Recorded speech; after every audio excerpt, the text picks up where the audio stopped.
नमस्कार मंडळी, तुम्हा सर्वांचं पुन्हा एकदा स्वागत आहे आकाश भ्रमंती या माझ्या यूट्यूब चॅनलमध्ये. तर मंडळी, आज आपण आलो आहोत गोकर्ण इथे.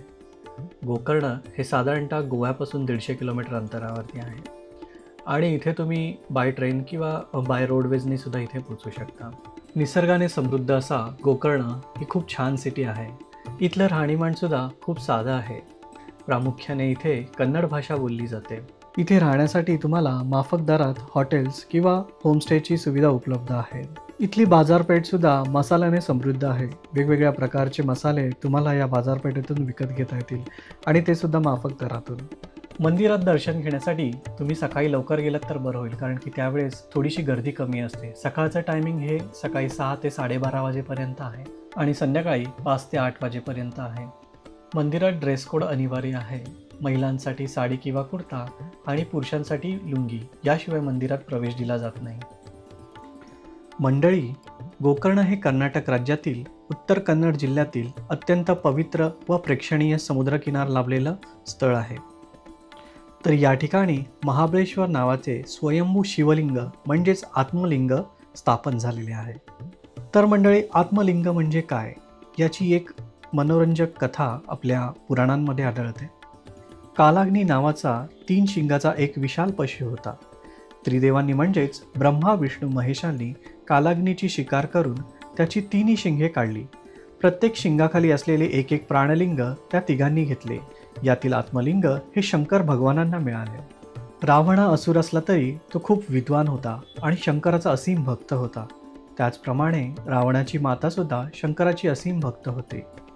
रोज संध्याकाळी रावणाची माता वाळूमध्ये एक शिवलिंग बनवून त्याची प्रार्थना करायची आणि हा नित्यक्रम रोज चालू असायचा. पण सकाळी उठता पाण्यामुळे हे लिंग वाहून जायचे. त्यामुळे रावणाने आपल्या मातेला आश्वासन दिले की मी तुला शंकराचा आत्मलिंग आणून देतो आणि त्याची तू कायमस्वरूपी पूजा कर. त्यासाठी रावणाने घोर तपश्चर्या करून भगवान शंकरांना प्रसन्न करून घेतले आणि त्यांच्याकडे आत्मलिंगाची मागणी केली. भगवान शंकरांनी सुद्धा रावणाची ही मागणी मान्य करून त्याला आत्मलिंग दिले. हे सर्व पाहून सर्व देवदेवतांनी बाल गणेशाकडे धाव घेतली.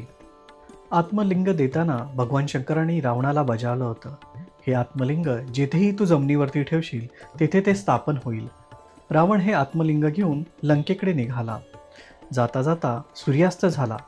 शिवलिंग खाली ठेवायचे नाही, मग संध्या कशी करावी हा विचार रावणाच्या मनात आला व असे विचार येताच रावणाची नजर बाल गणेशाकडे गेली. रावणाने बाल गणेशाला ताकीद दिली की मी संध्या पूर्ण होईपर्यंत हे शिवलिंग खाली ठेवायचे नाही आणि बालकानेही ही अट मान्य केली. परंतु बालगणेशाने रावणाला सांगितले की हे शिवलिंग जड असल्याकारणाने मी तुम्हाला 3 वेळा आवाज देईन आणि जर तुम्ही या 3 वेळेत जर तुम्ही आला नाही तर मी हे शिवलिंग खाली ठेवेन. रावणाने हे मान्य केले आणि रावण संध्येच्या तयारीला लागले. थोड्याच वेळात बाळगणेशाने रावणाला 3 वेळा हाका मारल्या, पण रावण काही आला नाही. त्यामुळे बाळगणेशाने ते शिवलिंग खाली ठेवले आणि थोड्या वेळाने रावणाने हे बघितलं आणि रावण क्रोधित झाला. रावणाने सर्व शक्तीनिशी आत्मलिंग उचलण्याचा प्रयत्न केला, परंतु हे आत्मलिंग त्याला काही उचलता आले नाही आणि ह्या लिंगाचा आकार गायीच्या कानासारखा झाला.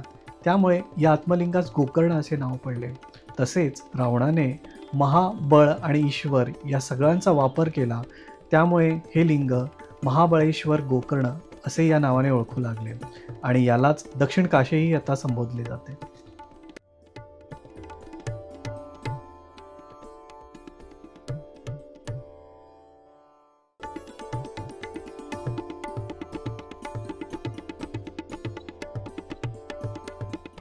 तर मंडळी, आजचा व्हिडिओ तुम्हाला कसा वाटला हे नक्की कमेंट्समध्ये कळवा. आता निरोपाची वेळ झालेली आहे.